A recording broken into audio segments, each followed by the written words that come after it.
Hello everyone, how are you doing? This is MD Tech here with another quick tutorial. In today's tutorial, I'm going to show you guys how to resolve if you're coming across an issue with Yourphone.exe is experiencing high CPU or disk usage in the background when you're not even using it.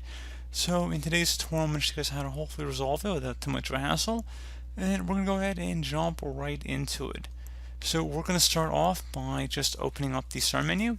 Type in background apps. Best result should come back with background apps right above system settings. Go ahead and left click on that. You want to go underneath versus choose which apps can run in the background. Scroll down to where it says your phone and go ahead and toggle that to the off position. And once it's off, close it here, restart your computer, and that should be about it. So as always, thank you guys for watching this brief tutorial. Do hope that I was able to help you out, and I do look forward to catching you all in the next tutorial. Goodbye.